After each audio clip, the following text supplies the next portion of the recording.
ಅನಾಮಿಕಾ ಅತ್ತೆಯ ಮನೆಯಲ್ಲಿ ಕಾಲಿಡುತ್ತಾಳೆ. ಅವಳ ಗಂಡ ರವಿ, ಅತ್ತೆ ಶಾರದಾ ಅವಳನ್ನು ಎಷ್ಟೋ ಪ್ರೇಮದಿಂದ ನೋಡಿಕೊಳ್ಳುತ್ತಾರೆ. ಅನಾಮಿಕಳದು ಬಹಳ ಬಡ ಕುಟುಂಬ. ಆದರೆ ಅವಳ ಅತ್ತೆಯ ಕುಟುಂಬ ಪರವಾಗಿಲ್ಲ, ಎಲ್ಲ ಸದುಪಾಯಗಳು ಇರುತ್ತದೆ. ಅನಾಮಿಕಾ ಅಲ್ಲಿ ಎಷ್ಟೋ ಸಂತೋಷದಿಂದ ಇರುತ್ತಾಳೆ. ಅಂದುಕೊಳ್ಳದ ಹಾಗೆ ರವಿಗೆ ಕಾಯಿಲೆ ಬರುತ್ತದೆ. ರವಿಯ ಚಿಕಿತ್ಸೆಗಾಗಿ ಎಷ್ಟೋ ಹಾಸ್ಪಿಟಲ್ ಸುತ್ತಲೂ ತಿರುಗುತ್ತಾರೆ.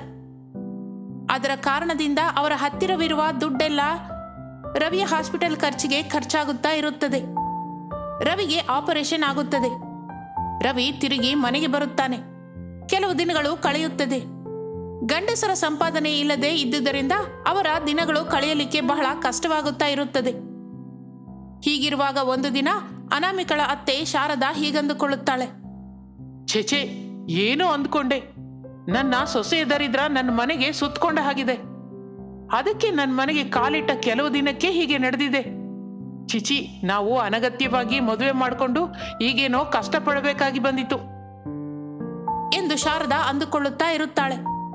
ಆ ಮಾತುಗಳು ಅನಾಮಿಕಾ ಮರೆಯಲ್ಲಿ ಕೇಳುತ್ತಾಳೆ. ಅಯ್ಯೋ, ಇದೆಲ್ಲ ನನ್ನಿಂದಲೇ ನಡೀತಾ?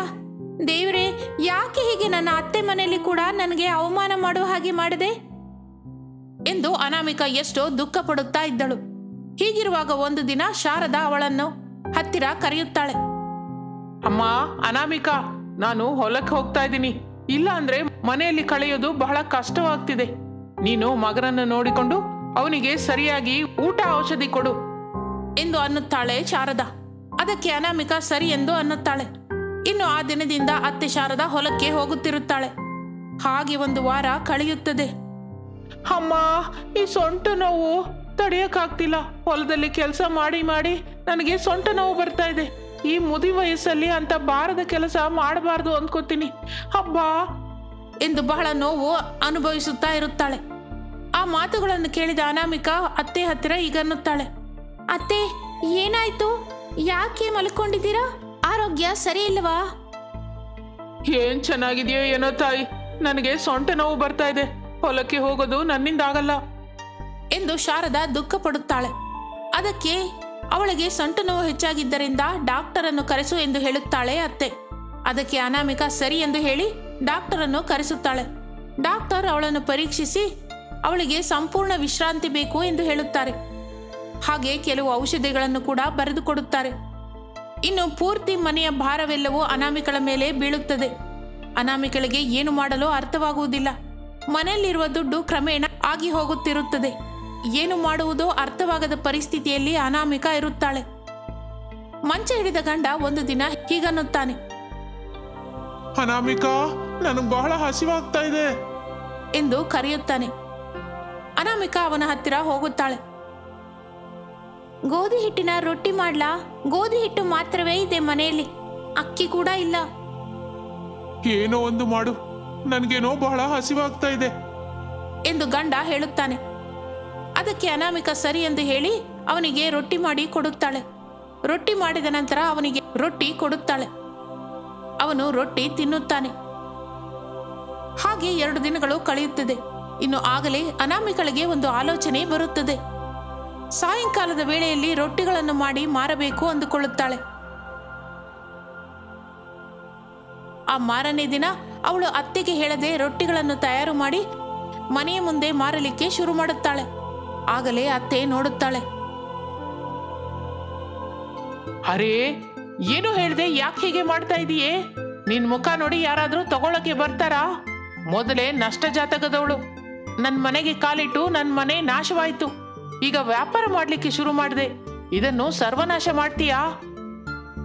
ಅತ್ತೆ, ದಯವಿಟ್ಟು ನೀವು ಪದೇ ಪದೇ ಹಾಗೆ ಹೇಳ್ಬೇಡಿ. ನನ್ನ ಮನಸ್ಸಿಗೆ ಬಹಳ ದುಃಖವಾಗುತ್ತೆ. ನನ್ನಿಂದ ನಿಮಗೆ ನಷ್ಟ ಆಗಿದ್ದರಿಂದ ನಾನು ಹೀಗೆ ವ್ಯಾಪಾರ ಶುರು ಮಾಡಿದ್ದೀನಿ. ಖಚಿತವಾಗಿ ಈ ವ್ಯಾಪಾರದಲ್ಲಿ ಲಾಭ ಬರುತ್ತೆ ಅತ್ತೆ. ಮತ್ತೆ ನಮ್ಮ ಜೀವನದಲ್ಲಿ ಸರ್ವವು ವಾಪಸ್ ಬರುತ್ತೆ ಅತ್ತೆ. ಹ್ಞೂ, ಅರೇ ನಷ್ಟ ಜಾತಕದವಳೆ, ಎಲ್ಲಿ ಕಾಲಿಟ್ರು ನಷ್ಟವೇ ಬರುತ್ತೆ ಎಂದು ಬಹಳ ಕೀಳಾಗಿ ಮಾತನಾಡುತ್ತಾಳೆ ಅತ್ತೆ. ಆಗ ಇಬ್ಬರು ವ್ಯಕ್ತಿಗಳು ಅಲ್ಲಿಗೆ ಬರುತ್ತಾರೆ. ಅವರು ಪರವೂರಿನವರು. ಸುತ್ತಮುತ್ತಲೂ ತಿನ್ನಲಿಕ್ಕೆ ಏನೂ ಇಲ್ಲದರಿಂದ ಅವರು ಅಲ್ಲಿಗೆ ಸೇರಿಕೊಳ್ಳುತ್ತಾರೆ. ಅನಾಮಿಕಳ ಹತ್ತಿರ ರೊಟ್ಟಿಗಳು ಎಷ್ಟು ಎಂದು ಕೇಳುತ್ತಾರೆ. ಜೊತೆ 25 ರೂಪಾಯಿ ಸರ್. ಅದಕ್ಕೆ ಅವರು ಬಹಳ ಹಸಿವಾಗಿದೆ, 2 ಪ್ಲೇಟ್ ಹಾಕು ಅನ್ನುತ್ತಾರೆ. ಅದಕ್ಕೆ ಅನಾಮಿಕಾ ಸರಿ ಎಂದು ಹೇಳಿ ಅವರಿಗೆ ರೊಟ್ಟಿ ಹಾಗೂ ಪಲ್ಯ ಹಾಕಿ ಕೊಡುತ್ತಾಳೆ. ಅವರು ಬಹಳ ಹಸಿವಾದ್ದರಿಂದ ಒಂದರ ಮೇಲೊಂದು ಬಹಳ ರೊಟ್ಟಿಗಳನ್ನು ತಿನ್ನುತ್ತಾರೆ. ಹಾಗೆ ಇಬ್ಬರೂ ಸೇರಿ 12 ರೊಟ್ಟಿ ತಿನ್ನುತ್ತಾರೆ. ಅದನ್ನೆಲ್ಲ ನೋಡುತ್ತಿದ್ದ ಅತ್ತೆ ಹೀಗಂದುಕೊಳ್ಳುತ್ತಾಳೆ, ಇವಳು ಮಾಡಿರುವ ಚಪಾತಿ ಚೆನ್ನಾಗಿರೋ ಹಾಗಿದೆ, ಅದಕ್ಕೆ ತುಂಬಾ ತಿಂತಾ ಇದ್ದಾರೆ. ಅಮ್ಮ, ಚಪಾತಿ ಪಲ್ಯ 2 ಬಹಳ ಚೆನ್ನಾಗಿದೆ. ಇಲ್ಲೋಡಮ್ಮ, ನಿನಗೆ ಬರಬೇಕಾಗಿದ್ದು 300 ರೂಪಾಯಿಗಳು. ಆದ್ರೆ ಸರಿಯಾಗಿ ಸಮಯಾಗಿ ನನ್ನ ಹಸಿವೆ ತೀರಿಸಿ, ಆದ್ರಿಂದ ತಗೋ 500 ರೂಪಾಯಿ ಕೊಡ್ತಾ ಇದ್ದೀನಿ ಎಂದು ಹೇಳಿ ಆ ವ್ಯಕ್ತಿ 500 ರೂಪಾಯಿ ಕೊಡುತ್ತಾರೆ. ಸಂತೋಷದಿಂದ ಅಲ್ಲಿಂದ ಹೊರಟು ಹೋಗುತ್ತಾರೆ. ಅತ್ತೆ ಇದನ್ನೆಲ್ಲ ನೋಡುತ್ತಾಳೆ. ಈ ದಿನ ಪರ ಊರಿನವರಾಗಿದ್ದರಿಂದ 500 ರೂಪಾಯಿ ಬಂದಿತ್ತು. ನಾಳೆ ಹೀಗೆ ಬರುತ್ತೆ ಅಂತ ಹೇಳೋಕ್ಕಾಗಲ್ಲ. ಸರಿ, ಆ 500 ರೂಪಾಯಿ ನನಗೆ ಕೊಡು ಎಂದು ಆ ದುಡ್ಡನ್ನು ತೆಗೆದುಕೊಂಡು ಅವಳ ಹತ್ತಿರವೇ ಇಟ್ಟುಕೊಳ್ಳುತ್ತಾಳೆ. ಆ ನಂತರ ಒಬ್ಬಾಕೆ ಅನಾಮಿಕಳ ಹತ್ತಿರ ಬರುತ್ತಾಳೆ. ಆಕೆ ಅನಾಮಿಕಳನ್ನು ನೋಡುತ್ತಾಳೆ. ಅಮ್ಮ ಅನಾಮಿಕಾ, ರೊಟ್ಟಿ ಮಾಡ್ತಾ ಇದೀಯಾ? ನನ್ಗೊಂದು ಪ್ಲೇಟ್ ಪಾರ್ಸಲ್ ಕೊಡಮ್ಮ ಎಂದು ಹೇಳುತ್ತಾಳೆ. ಅನಾಮಿಕಾ ಸರಿ ಎಂದು ಹೇಳಿ 1 ಪ್ಲೇಟ್ ರೊಟ್ಟಿ ಪಾರ್ಸಲ್ ಮಾಡುತ್ತಾಳೆ. ಆಕೆ ಅದನ್ನು ತೆಗೆದುಕೊಳ್ಳುತ್ತಾಳೆ. ಎಷ್ಟು ಅನಾಮಿಕಾ? 25 ರೂಪಾಯಿ ಅಮ್ಮ ಎಂದು ಹೇಳುತ್ತಾಳೆ. ಅದಕ್ಕೆ ಆಕೆ ಸರಿ ಎಂದು ಹೇಳಿ ದುಡ್ಡು ಕೊಡುತ್ತಾಳೆ. ಹಾಗೆ ಒಬ್ಬೊಬ್ಬರಾಗಿ ಬಂದು ಅದನ್ನು ತೆಗೆದುಕೊಂಡು ಹೋಗುತ್ತಿರುತ್ತಾರೆ. ಆ ದಿನ ತುಂಬಾನೇ ದುಡ್ಡು ಬರುತ್ತೆ. ಅತ್ತೆ ದುಡ್ಡನ್ನು ನೋಡಿ ಏನು ಮಾತನಾಡುವುದಿಲ್ಲ. ಆ ಮಾರನೇ ದಿನ ಬೆಳಿಗ್ಗೆ ರೊಟ್ಟಿಗಳನ್ನು ಮಾಡಿ ಅನಾಮಿಕಾ ಮಾರಲಿಕ್ಕೆ ಶುರು ಮಾಡುತ್ತಾಳೆ. ರೊಟ್ಟಿ ಪಲ್ಯ ಬಹಳ ಚೆನ್ನಾಗಿದ್ದರಿಂದ ತುಂಬಾ ಜನ ಬಂದು ಅದನ್ನು ತೆಗೆದುಕೊಂಡು ಹೋಗುತ್ತಾರೆ. ಹಾಗೆ ತಿಂಗಳುಗಳು ನಡೆಯುತ್ತದೆ. ಆ ತಿಂಗಳು ಪೂರ್ತಿ ಮಾಡಿದ ವ್ಯಾಪಾರದಿಂದ ಅನಾಮಿಕಳಿಗೆ ಬಹಳ ಲಾಭ ಬರುತ್ತದೆ. ಇನ್ನು ಅವರು ಮತ್ತೆ ಒಳ್ಳೆಯ ಸ್ಥಾನಕ್ಕೆ ಬರುತ್ತಾರೆ. ಇದನ್ನು ನೋಡಿ ಅತ್ತೆ ಹೀಗನ್ನುತ್ತಾಳೆ, ಅನಾಮಿಕಾ, 1 ತಿಂಗಳಲ್ಲೇ ಮತ್ತೆ ನಮ್ಮ ಪುನಃ ವೈಭವವನ್ನು ತಂದುಕೊಟ್ಟೆಮ್ಮ. ಬಹಳ ಬಹಳ ಕೃತಜ್ಞತೆಗಳು. ಅನಾಮಿಕಾ, ನಿನಗೆ ಬಹಳ ಮಾತುಗಳಂದೆ, ನನ್ನನ್ನು ಕ್ಷಮಿಸಮ್ಮ. ಇನ್ನು ಆ ಮಾತುಗಳು ಕೇಳಿದ ಅನಾಮಿಕಳ ಗಂಡ ಹೀಗನ್ನುತ್ತಾನೆ, ಅಮ್ಮ, ಮನುಷ್ಯನಿಗೆ ಒಂದು ಬುದ್ಧಿ ಇರುತ್ತೆ. ಅದೇನು ಅಂತ ಗೊತ್ತಾ? ನಮ್ಮಿಂದ ನಷ್ಟ ನಡೆದ್ರೆ ನಷ್ಟ ಜಾತಕದವರು, ನಮ್ಮಿಂದ ಲಾಭ ಬಂದ್ರೆ ಅವರು ಬಹಳ ಅದೃಷ್ಟವಂತರು. ಅಷ್ಟೇ ಅಲ್ವಾ? ಮೊನ್ನೆ ತನಕ ಅನಾಮಿಕಳನ್ನು ಎಷ್ಟೋ ಮಾತು ಅಂದೆ. ನಾನು ಕೇಳಿಯೂ ಕೇಳಿಸಿದ ಹಾಗೆ ನಡ್ಕೊಂಡೆ. ಅನಾಮಿಕಳ ಮನಸ್ಸು ಎಷ್ಟು ನೋವು ಪಡ್ತೋ ಗೊತ್ತಾ? ಆಕೆ ರಾತ್ರಿ ಸಮಯದಲ್ಲಿ ಕೂಡ ಎಷ್ಟೋ ದುಃಖ ಪಡುತ್ತಾ ಅಳ್ತಾ ಇದ್ಲು. ಆ ವಿಷಯ ಕೂಡ ನನಗೆ ಗೊತ್ತಿಲ್ಲ ಅಂತ ಅಂದ್ಕೊಂಡಿದ್ದಾಳೆ. ಆದ್ರೆ ನಾನು ಅನಾಮಿಕಳ ಪ್ರತಿ ನಡೆಯನ್ನು ಗಮನಿಸುತ್ತಲೇ ಇದ್ದೀನಮ್ಮ. ಆದ್ರೂ ನನ್ನ ಹಣೆ ಬರಹ ಸರಿ ಇಲ್ಲದೆ ನಾನು ಮಂಚ ಹಿಡಿದೆ. ಅದಕ್ಕೆ ಅನಾಮಿಕ ಏನು ಮಾಡಿದ್ದಾಳಮ್ಮ? ಹೌದು ಕಣೋ, ಮನುಷ್ಯರಲ್ಲಿರುವ ಲೋಪ ಇದೆ ಅಂದ್ಕೊಳ್ತೀನಿ. ಏನು ಮಾಡಿದ್ರು ನನ್ನಿಂದ ದೊಡ್ಡ ತಪ್ಪು ನಡೆದು ಹೋಯಿತು. ಅತ್ತೆ, ನಡೆದು ಹೋಗಿದ್ದರ ಬಗ್ಗೆ ಆಲೋಚಿಸಬೇಡಿ, ನಡೆಯಬೇಕಾದರ ಬಗ್ಗೆ ಆಲೋಚಿಸಿ ಅತ್ತೆ. ಅಂದಹಾಗೆ ಅತ್ತೆ, ನಾನು ಒಬ್ಬಳೇ ವ್ಯಾಪಾರ ಮಾಡಲಾಗದೆ ಹೋಗ್ತಾ ಇದ್ದೀನಿ. ಜನಗಳು ಹೆಚ್ಚು ಬರ್ತಾ ಇದ್ದಾರೆ. ಹಾಗೆ ಬಂದಿದ್ದರಿಂದ ಬೇಗನೆ ಅವರಿಗೆ ಕೊಡಲಾಗದೆ ಹೋಗ್ತಾ ಇದ್ದೀನಿ. ದಯವಿಟ್ಟು ನನಗೆ ಸಹಾಯ ಮಾಡಿ ಅತ್ತೆ. ಅಯ್ಯೋ, ಖಂಡಿತ ಅನಾಮಿಕಾ, ಖಚಿತವಾಗಿ ಇಬ್ಬರು ಸೇರಿ ವ್ಯಾಪಾರ ಮಾಡೋಣ ಎಂದು ಅತ್ತೆ ಹೇಳುತ್ತಾಳೆ. ಆ ಮಾತಿಗೆ ಅನಾಮಿಕ ಬಹಳ ಸಂತೋಷ ಪಡುತ್ತಾಳೆ. ಆ ದಿನದಿಂದ ಅತ್ತೆ ಸೊಸೆಯರಿಬ್ಬರು ಸೇರಿ ವ್ಯಾಪಾರ ಮಾಡುತ್ತಾ ಇರುತ್ತಾರೆ. ಇಬ್ಬರು ವ್ಯಾಪಾರ ಮಾಡುತ್ತಿದ್ದರಿಂದ ಅವರಿಗೆ ಬಹಳ ಸಮಯ ಉಳಿಯುತ್ತದೆ. ಹಾಗೆ ವ್ಯಾಪಾರ ಬಹಳ ಚೆನ್ನಾಗಿ ಸಾಗುತ್ತಾ ಇರುತ್ತದೆ. ಕೆಲವು ದಿನಗಳ ನಂತರ ಅವರು ಅಲ್ಲಿ ಒಂದು ಚಿಕ್ಕ ಹೋಟೆಲ್ ತರಹ ಓಪನ್ ಮಾಡಿಕೊಳ್ಳುತ್ತಾರೆ. ಹಾಗೆ ರೊಟ್ಟಿ ಜೊತೆಗೆ ಇಡ್ಲಿ, ಚಪಾತಿ ಹೀಗೆ 3 ಮಾಡಿಕೊಂಡು ಮಾರಾಟ ಮಾಡುತ್ತಾ ಇರುತ್ತಾರೆ. ಹಾಗೆ ಅವರ ವ್ಯಾಪಾರ ಬಹಳ ಚೆನ್ನಾಗಿ ನಡೆಯುತ್ತಾ ಇರುತ್ತದೆ. ಹಾಗೆ ವರ್ಷವಾಗುವುದರೊಳಗೆ ಅವರು ಬಹಳ ದುಡ್ಡಿರುವವರಾಗಿ ಹೋಗುತ್ತಾರೆ. ಒಳ್ಳೆಯ ಮನೆ, ಅವರಿಗೆ ಬೇಕಾದ್ದೆಲ್ಲವನ್ನು ಏರ್ಪಾಟು ಮಾಡಿಕೊಳ್ಳುತ್ತಾರೆ. ಅನಾಮಿಕಳ ಗಂಡನ ಆರೋಗ್ಯ ಕೂಡ ಸುಧಾರಿಸುತ್ತದೆ. ಹಾಗೆ ಅವರು 3 ಸೇರಿ ಅವರ ವ್ಯಾಪಾರ ನೋಡಿಕೊಳ್ಳುತ್ತಾ ಇರುತ್ತಾರೆ. ಹಾಗೆ ಅನಾಮಿಕ ನಾನು ದುರದೃಷ್ಟದವಳು ಅಂತ ಅಂದುಕೊಳ್ಳದೆ ಕಷ್ಟಪಡುತ್ತಾ ಕೆಲಸ ಮಾಡಿಕೊಂಡು ಆಕೆ ವಿಜಯವನ್ನು ಸಾಧಿಸಿ ಕುಟುಂಬವನ್ನು ನಿಲ್ಲಿಸುತ್ತಾಳೆ. ಅತ್ತೆ ಶಾಂತಾದೇವಿಗೆ ಬಡ ಸೊಸೆಯಾದ ಅನಾಮಿಕ ಅಂದರೆ ಇಷ್ಟವೇ ಇರಲಿಲ್ಲ. ತನ್ನ ಚಿಕ್ಕ ಸೊಸೆ ಅನುರಾಧ ಅಂದರೆ ಬಹಳ ಇಷ್ಟ. ಏಕೆಂದರೆ ಆಕೆಗೆ ದುಡ್ಡು ಇರುತ್ತದೆ. ಆ ಕಾರಣದಿಂದ ದೊಡ್ಡ ಸೊಸೆ ಅನಾಮಿಕಳ ಹತ್ತಿರವೇ ಮನೆಯ ಕೆಲಸವೆಲ್ಲ ಮಾಡಿಸುತ್ತಾ ಇರುತ್ತಾಳೆ. ಪಾಪ ಅನಾಮಿಕ ಆ ಬಿಟ್ಟಿ ಚಾಕರಿ ಮಾಡುತ್ತಾ ಎಷ್ಟೋ ದುಃಖ ಪಡುತ್ತಿದ್ದಳು. ನಿಜಕ್ಕೂ ಶಾಂತಾದೇವಿ ಅನಾಮಿಕಳಿಗೆ ಸರಿಯಾಗಿ ಊಟ ಕೂಡ ಹಾಕುತ್ತಾ ಇರಲಿಲ್ಲ. ಇದೆಲ್ಲ ಮಗ ವಿನೋದ್ ಗಮನಿಸುತ್ತಾನೆ. ತಾಯಿಯ ಹತ್ತಿರ ಹೀಗನ್ನುತ್ತಾನೆ, ಅಮ್ಮ, ನಾನು ಮನೆಗೆ ಬಂದಾಗಿಂದ ನೋಡ್ತಾ ಇದ್ದೀನಿ. ಅನಾಮಿಕಳ ಹತ್ತಿರ ಕತ್ತೆ ಚಾಕಿರಿ ಮಾಡಿಸ್ತಾ ಇದ್ದೀರಾ. ಅದೇ ನಿನ್ನ ಚಿಕ್ಕ ಸೊಸೆ ಮಾತ್ರ ಯಾವ ಕೆಲಸನೂ ಮಾಡೋದಿಲ್ಲ. ನಾನು ಪ್ರೇಮ ವಿವಾಹ ಮಾಡಿಕೊಂಡಿದ್ದೇನೆ. ನೀನೇನಾದ್ರೂ ಅಂದ್ಕೋ, ನಾನ್ ಹಚ್ಕೊಳ್ಳಲ್ಲ. ಮನೆ ಕೆಲಸ ಮಾಡ್ಕೊಳ್ಳೋದ್ರಲ್ಲಿ ತಪ್ಪೇನೂ ಇಲ್ಲ. ಎರಡನೇ ಸೊಸೆಗೆ ಆರೋಗ್ಯ ಸರಿಯಾಗಿರೋಲ್ಲ, ಅದಕ್ಕೆ ನಿನ್ ಹೆಂಡತಿ ಕೆಲಸ ಮಾಡ್ತಾಳೆ. ಅದರಲ್ಲಿ ತಪ್ಪೇನೋ? ತಪ್ಪೇನೂ ಇಲ್ವಾ? ಯಾಕಮ್ಮ ಹೀಗೆ ಮಾತಾಡ್ತಾ ಇದೀಯಾ? ಅವಳಿಗೇನು ಚೆನ್ನಾಗೇ ಇದ್ದಾಳಲ್ಲ. ನೀನು ಬೇಕು ಅಂತ ನನ್ನ ಹೆಂಡತಿಗೆ ಹಿಂಸೆ ಕೊಡ್ತಾ ಇದೀಯಾ. ನಾನು ಒಂದು ಕ್ಷಣ ಕೂಡ ಇಲ್ಲಿ ಇರೋದಿಲ್ಲಮ್ಮ. ಎಲ್ಗಾದ್ರೂ ಮನೆ ಬಾಡಿಗೆಗೆ ತಗೊಂಡು ಹೊರಟು ಹೋಗ್ತೀನಿ. ಅಯ್ಯೋ, ನಾನೇನ್ ಮಾತ್ರ ಆಗಲ್ಲ ಅಂತ ಹೇಳಿದ್ನಾ? ಅದೆಲ್ಲ ನಿನ್ ಇಷ್ಟ. ಅನಾಮಿಕಾ, ನಿನ್ನ ಬಟ್ಟೆ ಜೋಡಿಸ್ಕೋ, ಮನೆಯಿಂದ ನಾವು ಹೊರಟು ಹೋಗೋಣ ಎಂದು ಹೇಳುತ್ತಾನೆ ವಿನೋದ್. ಅದಕ್ಕೆ ಅನಾಮಿಕಾ ಬೇಡ ಅನ್ನುತ್ತಾಳೆ. ಸ್ವಲ್ಪವೂ ಒಪ್ಪಿಕೊಳ್ಳುವುದಿಲ್ಲ ವಿನೋದ್. ಇನ್ನು ಅನಾಮಿಕಾ ಮಾತ್ರ ಏನು ಮಾಡುತ್ತಾಳೆ? ಏನು ಮಾತನಾಡದೆ ಬಟ್ಟೆ ಜೋಡಿಸಿಕೊಳ್ಳುತ್ತಾಳೆ.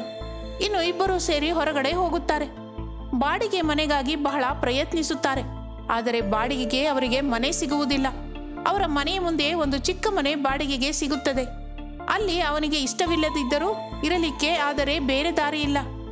ಇನ್ನು 2 ದಿನಗಳು ಕಳೆಯುತ್ತದೆ. ಬಾಡಿಗೆಗೆ ಮನೆ ಸಿಕ್ಕದರೂ ಕೂಡ ಬಹಳ ಹೆಚ್ಚಾದ್ದರಿಂದ ಅವರ ಮನೆ ಎದುರಿನ ಮನೆಗೆ ಬರುತ್ತಾರೆ. ಶಾಂತಾದೇವಿ ಇದೆಲ್ಲ ಗಮನಿಸುತ್ತಾ ಇರುತ್ತಾಳೆ. ಪಾಪ, ಬಾಡಿಗೆಗೆ ಮನೆ ಎಲ್ಲಿಯೂ ಸಿಗಲ್ಲ ಅಂತ ಕಾಣುತ್ತೆ. ಅದಕ್ಕೆ ಮತ್ತೆ ಮನೆ ಮುಂದೆನೆ ಬಂದಿದ್ದಾರೆ ಎಂದು ನಗುತ್ತಾಳೆ. ಹಾಗೆ ಇನ್ನು ಕೆಲವು ದಿನಗಳು ಕಳೆಯುತ್ತದೆ. ಅನಾಮಿಕಾ ಗಂಡನ ಹತ್ತಿರ ಒಂದು ಚಿಕ್ಕ ಗಿಲೀಟು ಒಡವೆಗಳನ್ನು ವ್ಯಾಪಾರ ಮಾಡಲು ಶುರು ಮಾಡಿ ಎಂದು ಹೇಳುತ್ತಾಳೆ. ಅದಕ್ಕೆ ಅವನು ಸರಿ ಅನ್ನುತ್ತಾನೆ. ಆ ಮನೆಯ ಮುಂದೆ ಅವರ 1 ಗ್ರಾಮ್ ಗೋಲ್ಡ್ ಅಂಗಡಿಯನ್ನು ಶುರು ಮಾಡುತ್ತಾರೆ. ಅನಾಮಿಕಾ ತನ್ನ ಕೆಲಸ ಮುಗಿಸಿಕೊಂಡು ಆ ಅಂಗಡಿಯನ್ನು ನೋಡಿಕೊಳ್ಳುತ್ತಾ ಇದ್ದಳು. ಅವನು ಹೊಲದ ಕೆಲಸ ಮಾಡಿಕೊಂಡು ತನ್ನ ಜೀವನವನ್ನು ಸಾಗಿಸುತ್ತಾ ಇದ್ದರು. ಇದನ್ನೆಲ್ಲ ಆ ಅತ್ತೆ ಸೊಸೆಯರಿಬ್ಬರು ಗಮನಿಸುತ್ತಾ ಇರುತ್ತಾರೆ. ಏನೋ ವ್ಯಾಪಾರ ಇಟ್ಕೊಂಡಿದ್ದಾರಂತೆ, ಹೋಗಿ ನೋಡ್ಬರೋಣ ಬಾರಮ್ಮ ಎಂದು ಇಬ್ಬರು ಸೇರಿ ಅಲ್ಲಿಗೆ ಹೋಗುತ್ತಾರೆ. ಅನಾಮಿಕಾ ಅವರನ್ನು ನೋಡಿ ಬಹಳ ಸಂತೋಷ ಪಡುತ್ತಾಳೆ. ಅತ್ತೆ, ಬನ್ನಿ ಅತ್ತೆ. ಅನುರಾಧ, ಬಾ ಇಲ್ಲಿ ಬಂದು ಕೂತ್ಕೋ ಎಂದು ಎಷ್ಟೋ ಸಂತೋಷದಿಂದ ಅನ್ನುತ್ತಾಳೆ. ಆದರೆ ಅದಕ್ಕೆ ಅವರು ಬಹಳ ಕೋಪದಿಂದ ಮಾತಾಡುತ್ತಾರೆ. ನಮ್ಗೇನೋ ಅಗತ್ಯವಿಲ್ಲ. ನಾವು ನಿನ್ನ ಒಡವೆಗಳು ಹೇಗಿದೆಯೋ ಅಂತ ನೋಡೋಕ್ ಬಂದ್ವಿ. ತುಂಬಾ ಚೆನ್ನಾಗಿದೆ ಎಂದು ಅವರು ಅದನ್ನು ತೆಗೆದುಕೊಳ್ಳುತ್ತಾರೆ. ಅತ್ತೆ, ಆದರೂ ನಮಗೆ ಈ ಗಿಲೀಟು ಒಡವೆ ಹಾಕೊಳ್ಳೋ ಅಗತ್ಯ ಏನಿದೆ? ನಮ್ಮ ದೇಹದ ತುಂಬಾ ಬಂಗಾರದ ಒಡವೆಗಳೇ ಇದಾವಲ್ಲ. ಅಯ್ಯೋ ಹುಚ್ಚಿ, ನಾವು ಇಲ್ಲಿಗೆ ಬಂದಿದ್ದು ಇದನ್ನು ತಗೊಳಕ್ಕಲ್ಲ. ಪಾಪ, ಯಾವ ಕೆಲಸವೂ ಇಲ್ಲದೆ ಈ ಗಂಡ ಹೆಂಡತಿಯರು ಕಷ್ಟಪಡ್ತಾ ಇದ್ದಾರಲ್ಲ, ಇದನ್ನ ಕೊಂಡುಕೊಂಡು ಅವರಿಗೆ ಸ್ವಲ್ಪ ದುಡ್ಡು ಕೊಡೋಣ ಅಂತ ಆ ಉದ್ದೇಶದಿಂದನೇ ಬಂದೆ. ಇಲ್ಲ ಅಂದ್ರೆ ಈ ಗಿಲೀಟು ಒಡವೆ ಯಾರಿಗ್ ಬೇಕು ಎಂದು ಅತ್ತೆ ಹೇಳುತ್ತಾಳೆ. ಆ ಮಾತುಗಳು ಕೇಳಿದ ಅನಾಮಿಕಳಿಗೆ ಬಹಳ ದುಃಖವಾಗುತ್ತದೆ. ಇನ್ನು ಅವರು ಕೆಲವು ಒಡವೆಗಳನ್ನು ಕೊಂಡುಕೊಳ್ಳುತ್ತಾರೆ. ದುಡ್ಡು ಎಷ್ಟು ಅಂತ ಕೇಳುತ್ತಾರೆ. ಅದಕ್ಕೆ ಅನಾಮಿಕಾ ಅವರ ಹತ್ತಿರ ಹೀಗನ್ನುತ್ತಾಳೆ. ನಿಮ್ಮ ಹತ್ರ ನಮಗೆ ದುಡ್ಡು ಏನಕ್ಕತ್ತೆ? ಇದೆಲ್ಲ ನಮ್ಮದೇ ಅಲ್ವಾ? ಅಂದ್ರೆ ನಿನ್ನ ಉದ್ದೇಶ ಏನು? ಹೀಗೆ ನಾವು ರೋಡ್ ಮೇಲೆ ವ್ಯಾಪಾರ ಮಾಡೋ ಹಾಗೆ ಕಾಣಿಸ್ತಾ ಇದ್ದೀವಾ? ಇಲ್ಲ ಅಂದ್ರೆ ನಾವು ದುಡ್ಡು ಕೊಡುವ ಪರಿಸ್ಥಿತಿಯಲ್ಲಿ ಇಲ್ಲ ಅಂತ ಅಂದ್ಕೊಂಡ್ಯಾ ಎಂದು ಅಲ್ಲಿರುವ ಒಡವೆಗಳನ್ನು ಕೋಪದಿಂದ ಬಿಸಾಕುತ್ತಾರೆ. ಅಯ್ಯೋ ಅತ್ತೆ, ಯಾಕೆ ಹೀಗೆ ಮಾಡ್ತಾ ಇದ್ದೀರಾ ಎಂದು ಅನಾಮಿಕಾ ಅರಚುತ್ತಾಳೆ. ಅವರು ಕೋಪದಿಂದ ಅದನ್ನೆಲ್ಲ ಬಿಸಾಕಿ ಅಲ್ಲಿಂದ ಹೊರಟು ಹೋಗುತ್ತಾರೆ. ಪಾಪ ಅನಾಮಿಕಾ ಅವುಗಳನ್ನೆಲ್ಲ ಮತ್ತೆ ತೆಗೆದುಕೊಂಡು ಮತ್ತೆ ಜೋಡಿಸಿಕೊಳ್ಳುತ್ತಾ ಇರುತ್ತಾಳೆ. ಆಗ ಒಬ್ಬ ವ್ಯಕ್ತಿ ಆ ಕಡೆಯಿಂದ ಹೋಗುತ್ತಾ ಅದನ್ನು ನೋಡಿ ಅವಳಿಗೆ ಸಹಾಯ ಮಾಡುತ್ತಾನೆ. ಬಹಳ ಕೃತಜ್ಞತೆಗಳು ರೀ ಎಂದು ಅನಾಮಿಕಾ ಅವನಿಗೆ ಕೃತಜ್ಞತೆಗಳನ್ನು ಹೇಳುತ್ತಾಳೆ. ಅಮ್ಮ, ಸ್ವಲ್ಪ ಅನ್ನ ಇದ್ರೆ ಹಾಕ್ತೀಯಮ್ಮ, ಹಸಿವಾಗ್ತಾ ಇದೆ ಎಂದು ಆ ವ್ಯಕ್ತಿ ಕೇಳುತ್ತಾನೆ. ಅದಕ್ಕೆ ಅವಳು ಸರಿ ಎಂದು ಹೇಳಿ ಅವನಿಗೆ ಅನ್ನ ಹಾಕುತ್ತಾಳೆ. ಅವನು ತೃಪ್ತಿಯಾಗಿ ಊಟ ಮಾಡುತ್ತಾನೆ. ಅಮ್ಮ, ನನಗೆ ಯಾರೂ ಇಲ್ಲ ತಾಯಿ. ನನಗೆ ಇಲ್ಲಿ ಸ್ವಲ್ಪ ಆಶ್ರಯ ಕೊಟ್ಟೆ ಅಂದ್ರೆ ನಿನ್ನ ಕೆಲಸದಲ್ಲಿ ಜೊತೆಯಾಗಿರ್ತೀನಮ್ಮ. ಅವನು ಹಾಗೆ ಹೇಳುತ್ತಲೇ ಅನಾಮಿಕಾ ಅವನ ಮೇಲೆ ಕರುಣೆಯಿಂದ ಸರಿ ಅನ್ನುತ್ತಾಳೆ. ಇನ್ನು ಅವನು ಅಲ್ಲಿಯೇ ಇದ್ದು ಕೆಲಸ ಮಾಡಿಕೊಳ್ಳುತ್ತಾ ಇರುತ್ತಾನೆ. ಗಂಡ ಕೂಡ ಆ ವ್ಯಕ್ತಿಯ ಒಳ್ಳೆಯತನ ನೋಡಿ ಎಷ್ಟೋ ಸಂತೋಷ ಪಡುತ್ತಾನೆ. ಅನಾಮಿಕಾ ದಿನವೂ ಆ ಮುದುಕನಿಗೆ ಅನ್ನ ಹಾಕಿ ಹಸಿವು ತೀರಿಸುತ್ತಾ ಇರುತ್ತಾಳೆ. ಆ ಮುದುಕ ಅವರಿಗೆ ಸಹಾಯ ಮಾಡುವುದು ಆ ಅತ್ತೆ ಸೊಸೆಯರಿಗೆ ಹಿಡಿಸುವುದಿಲ್ಲ. ಅವನು ಬಂದ ನಂತರ ಅವರ ಬಿಸಿನೆಸ್ ಇನ್ನೂ ಚೆನ್ನಾಗಿರುತ್ತಿತ್ತು. ಇನ್ನು ಆ ಅತ್ತೆ ಸೊಸೆಯರು ಅನಾಮಿಕಳ ಬಿಸಿನೆಸ್ ಅನ್ನು ಹೇಗಾದರೂ ಹಾಳು ಮಾಡಬೇಕು ಎಂದು ನೋಡುತ್ತಿರುತ್ತಾರೆ. ಆ ವ್ಯಕ್ತಿಯನ್ನು ಹೇಗಾದರೂ ಹೋಗಿ ಕಳಿಸಬೇಕು ಅನ್ನುತ್ತಾರೆ. ಅವರು ಅಂದುಕೊಂಡ ಹಾಗೆ ಒಂದು ದಿನ ಬೆಳಗ್ಗೆ ಅವರು ಅಲ್ಲಿಗೆ ಹೋಗುತ್ತಾರೆ. ಏನೋ ಮುದುಕ, ನಿನಗೆ ಇವ್ರ ಹತ್ರ ಏನ್ ಅಗತ್ಯ ಇದೆ ಅಂತ ಇಲ್ಲಿಗೆ ಬಂದೆ? ಇವ್ರ ಹತ್ರ ಬಹಳ ತಿಂದು ತಿಂದು ಕೊಬ್ಬಿದ್ಯಾ. ಮೊದ್ಲೇ ಕೂಗಿ ಹೇಳ್ತಾ ಇದ್ದೇನಿ, ಇಲ್ಲಿಂದ ಹೊರಟು ಹೋಗು. ನೀನು ಹೊರಟು ಹೋಗು ಅಂದ್ರೆ ಹೋಗು. ಮತ್ತೆ ಅವರ ಬಿಸ್ನೆಸ್ ಮತ್ತೆ ಮೊದಲಿಗೆ ಬರಬೇಕು. ನೀನು ಅವರಿಗೆ ಸಹಾಯ ಮಾಡ್ತಿರೋವರೆಗೂ ಅವ್ರ ಬಿಸ್ನೆಸ್ ಹೀಗೆ ಸಾಗುತ್ತಾ ಇರುತ್ತೆ. ನಾನು ಇಲ್ಲಿಂದ ಹೋಗಲ್ಲಮ್ಮ. ಆದ್ರೂ ನೀವು ನಿಮ್ಮ ಮಗ ಸೊಸೆನೋ ಬಿಟ್ಟವರು, ಅವ್ರ ಮೇಲೆ ಹಾಗೆ ಸಾಧಿಸ್ಬೇಕು ಅಂದ್ಕೊಂಡಿದ್ದೀರಾ ಏನೋ? ನನಗೆ ಅರ್ಥವಾಗ್ತಿಲ್ಲ. ಭಿಕ್ಷುಕನ ಹಾಗೆ ಇರಬೇಕು. ನನಗೆ ಎದುರುತ್ತಾ ಹೇಳ್ತೀಯಾ? ನಿನಗೆ ಮಾಡ್ತೀನಿ ನೋಡು ಎಂದು ಅಲ್ಲಿರುವ ಎಲ್ಲ ಅವನ ಒಡವೆಗಳನ್ನು ಹೊರಕ್ಕೆ ಬಿಸಾಕುತ್ತಾಳೆ. ಚಿಕ್ಕ ಸೊಸೆ ಅವನನ್ನು ಕೋಲಿನಿಂದ ಹೊಡೆಯಲಿಕ್ಕೆ ಬರುತ್ತಾಳೆ. ಹೊರಗೆ ಆದ ಗಲಾಟೆಯನ್ನು ಅನಾಮಿಕಾ ನೋಡುತ್ತಾಳೆ. ಏನಿದೆಲ್ಲ? ಅವರನ್ನು ಹೊಡಿಬೇಡಿ, ಅವನನ್ನೇನು ಮಾಡಬೇಡಿ ಎಂದು ಅನಾಮಿಕಾ ಅಲ್ಲಿಗೆ ಬರುತ್ತಾಳೆ. ಇನ್ನು ಆ ಚಿಕ್ಕ ಸೊಸೆ ಅವನಿಗೆ ಹೊಡೆಯಬೇಕು ಅಂದುಕೊಂಡಿದ್ದರಿಂದ ಅನಾಮಿಕಾ ಅಡ್ಡ ಬಂದಿದ್ದಕ್ಕೆ ಅವಳ ತಲೆಗೆ ಏಟು ತಾಗಿ ರಕ್ತ ಬರುತ್ತದೆ. ಅದನ್ನು ನೋಡಿದ ಅತ್ತೆ ಸೊಸೆಯರಿಬ್ಬರು ಭಯಪಟ್ಟು ಹೋಗುತ್ತಾರೆ. ಇನ್ನು ಆಗಲೇ ಅಲ್ಲಿರುವ ವ್ಯಕ್ತಿ ಸ್ವಾಮೀಜಿಯ ರೂಪದಲ್ಲಿ ಬದಲಾಗಿ ಹೋಗುತ್ತಾನೆ. ಸ್ವಾಮೀಜಿಯನ್ನು ನೋಡಿದ ಅವರಿಬ್ಬರು ಸ್ವಲ್ಪ ಭಯಪಡುತ್ತಾರೆ. ಅನಾಮಿಕಾ, ನಿನಗೇನೂ ಆಗುವುದಿಲ್ಲ ಎಂದು ಅವಳ ಗಾಯಗಳನ್ನು ತೆಗೆಯುತ್ತಾನೆ ಸ್ವಾಮೀಜಿ. ಅನಾಮಿಕಾ ಮೇಲೇಳುತ್ತಾಳೆ. ಸ್ವಾಮೀಜಿ, ನಿಮಗೆ ವಂದನೆಗಳು. ಸ್ವಾಮಿ, ಇದೆಲ್ಲ ಏನು? ನನಗೆ ಅರ್ಥವಾಗ್ತಾ ಇಲ್ಲ. ನನಗೆ ಬಂದ ಒಂದು ಶಾಪದಿಂದ ಇಂತಹ ರೂಪವನ್ನು ಧರಿಸಬೇಕಾಗಿ ಬಂದಿತು. ನಾನು ಒಂದು ಕುಟುಂಬದ ಹತ್ತಿರ 41 ದಿನ ಊಟ ಮಾಡಿ ಅವರಿಗೆ ಸಹಾಯಕವಾಗಿರಬೇಕು. ಆಗಲೇ ನನ್ನ ಶಾಪ ತೀರಿ ಹೋಗುತ್ತೆ. ಇಲ್ನೋಡು, ಈ ದಿನ ಸಮಯಕ್ಕೆ ಸರಿಯಾಗಿ 41 ದಿನ ಪೂರ್ತಿಯಾಗಿ ಹೋಯಿತು. ಅದಕ್ಕೆ ನನಗೆ ನನ್ನ ರೂಪ ತಿರುಗಿ ಬಂದಿದೆ. ಅಲ್ಲದೆ ಈಗ ಈ ಅಹಂಕಾರಿ ಹೆಂಗಸರ ಅಂತ್ಯ ಕೂಡ ಮಾಡುವ ಸಮಯ ಬಂದಿದೆ ಎಂದು ಅವರ ಮುಂದಕ್ಕೆ ಹೋಗುತ್ತಾನೆ ಸ್ವಾಮೀಜಿ. ಅವರಿಬ್ಬರು ಭಯಪಡುತ್ತಾ ಸ್ವಾಮಿ ಕ್ಷಮಿಸಿ ಅಂತ ಹೇಳುತ್ತಿರುತ್ತಾರೆ. ನಿಮ್ಮ ಸೊಸೆ ಅಂದ್ರೆ ನಿಮಗೆ ಅಂತಹ ಕೀಳು ದೃಷ್ಟಿ. ಆಕೆ ದುಡ್ಡಿಲ್ಲದವಳು ಅಂತಲೇ ಅಲ್ವಾ? ನೋಡಿ ಅವಳನ್ನ ನಾನು ಏನು ಮಾಡ್ತೀನೋ ಎಂದು ಒಂದು ಮಾಯಾಮಳೆಯನ್ನು ಸುರಿಸುತ್ತಾನೆ ಸ್ವಾಮೀಜಿ. ಆ ಮಾಯಾಮಳೆ ಒಡವೆಗಳಿಂದ ಗಂಭೀರವಾಗಿ ಬೀಳುತ್ತಿರುತ್ತದೆ. ಅವೆಲ್ಲ ಬಂಗಾರದ ಒಡವೆಗಳು. ಅನಾಮಿಕಾ ಅವುಗಳೆಲ್ಲ ನೋಡಿ ಎಷ್ಟೋ ಆಶ್ಚರ್ಯ ಹೋಗುತ್ತಾಳೆ. ಆ ಅತ್ತೆ ಸೊಸೆಯರು ಕೂಡ ಅದನ್ನು ನೋಡಿ ಆಶ್ಚರ್ಯ ಹೋಗುತ್ತಾರೆ. ಅನಾಮಿಕಾ, ಇವೆಲ್ಲ ಬಂಗಾರದ ಒಡವೆಗಳು. ಇವುಗಳಿಂದಲೇ ವ್ಯಾಪಾರ ಮಾಡು. ನೀನು ನಿನ್ನ ಗಂಡ ಎಲ್ಲ ಸಂತೋಷದಿಂದ ಇರಿ. ಇವರನ್ನು ಮೀರಿಸಿದ ಧನವಂತರಾಗಿ ಹೋಗ್ತೀರಾ.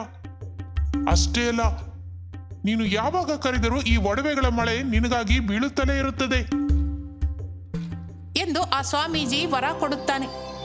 ಅದಕ್ಕೆ ಅನಾಮಿಕಾ ಎಷ್ಟೋ ಸಂತೋಷದಿಂದ ಆ ಸ್ವಾಮೀಜಿಗೆ ಎಷ್ಟೋ ಕೃತಜ್ಞತೆಗಳನ್ನು ಹೇಳುತ್ತಾಳೆ. ದುಡ್ಡಿದೆ ಎನ್ನುವ ಅಹಂಕಾರದಿಂದ ನೀವಿಬ್ಬರೂ ಇದ್ದೀರಾ. ಆದ್ರಿಂದ ನಿಮ್ಮನ್ನ ನಾನು ಶಪಿಸ್ತಾ ಇದ್ದೀನಿ. ನೀವಿಬ್ಬರು ಕಡು ಬಡವರಾಗಿ ಜೀವಿಸಿರಿ ಎಂದು ಸ್ವಾಮೀಜಿ ಆ ಅತ್ತೆ ಸೊಸೆಯರನ್ನು ಶಪಿಸುತ್ತಾನೆ. ಆ ಶಾಪದಿಂದ ಅವರ ಮೈಮೇಲಿರುವ ಒಡವೆಗಳೆಲ್ಲ ಮಾಯವಾಗುತ್ತದೆ. ಅವರ ಬಂಗಲೆ ಹೋಗಿ ಗುಡಿಸಲಾಗಿ ಬದಲಾಗುತ್ತದೆ. ಅವರ ಆಸ್ತಿಯೆಲ್ಲ ಹೋಗಿ ಲಬೋದಿಬೋ ಅಂತ ಅಳುತ್ತಿರುತ್ತಾರೆ. ಸ್ವಾಮಿ, ಅವರ ತಪ್ಪನ್ನು ಅವರು ತಿಳ್ಕೊಂಡಿದ್ದಾರೆ. ಸ್ವಾಮಿ, ನೀವು ಹಾಗೆ ಮಾಡಬೇಡಿ. ನನ್ನ ಮೇಲಿನ ದಯದಿಂದ ಅವರನ್ನು ಮಾಮೂಲಿ ಸ್ಥಿತಿಗೆ ತಗೊಂಡು ಬನ್ನಿ ಸ್ವಾಮಿ. ಸರಿ, ನಿಮಗೆ ಇರುವ ಶಾಪ ಹೋಗಬೇಕು ಅಂದ್ರೆ ನೀವು ಅನಾಮಿಕಳ ಹತ್ತಿರ ಕೆಲಸದವರಾಗಿ ಕೆಲಸ ಮಾಡಬೇಕು. ಸ್ವಲ್ಪ ದಿನದ ನಂತರ ನಿಮ್ಮ ಮನಸ್ಸಿನಲ್ಲಿ ಬದಲಾವಣೆ ಬಂದರೆ ನಿಮ್ಮ ಶಾಪ ನಿಮಗೆ ತೊಲಗಿ ಹೋಗುತ್ತದೆ ಎಂದು ಹೇಳಿ ಅಲ್ಲಿಂದ ಆ ಸ್ವಾಮೀಜಿ ಹೊರಟು ಹೋಗುತ್ತಾನೆ. ಇನ್ನು ಅತ್ತೆ ಸೊಸೆಯರಿಬ್ಬರು ಅನಾಮಿಕಳ ಹತ್ತಿರ ಕೆಲಸ ಮಾಡುತ್ತಿರುತ್ತಾರೆ. ಸ್ವಲ್ಪ ದಿನದ ನಂತರ ಅನಾಮಿಕಾ ಬಹಳ ಧನವಂತಳಾಗಿ ಹೋಗುತ್ತಾಳೆ.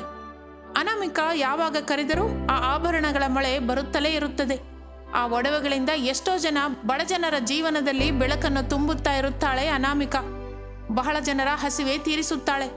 ಹಾಗೆ ಬಹಳ ಜನರಿಗೆ ಬಹುಮಾನವಾಗಿ ಆ ಬಂಗಾರದ ಒಡವೆಗಳನ್ನು ಕೊಡುತ್ತಾಳೆ. ಕೆಲವು ದಿನದ ನಂತರ ಆ ಅತ್ತೆ ಸೊಸೆಯರಿಬ್ಬರ ಶಾಪ ಮುಗಿದು ಮನಸ್ಸು ಬದಲಾವಣೆ ಆಗುತ್ತದೆ. ಹಾಗೆ ಅವರ ಮನಸ್ಸು ಬದಲಾಗಿದ್ದರಿಂದ ಅವರ ಶಾಪ ತೊಲಗಿ ಹೋಗುತ್ತದೆ. ಅವರು ಕೂಡ ಮೊದಲಿನ ಸ್ಥಾನಕ್ಕೆ ಬರುತ್ತಾರೆ. ಇನ್ನು ಆಗಿನಿಂದ ಅವರು ನಡೆದಿದ್ದೆಲ್ಲವನ್ನು ಮರೆತು ಹೋಗಿ ಸಂತೋಷವಾಗಿರುತ್ತಾರೆ.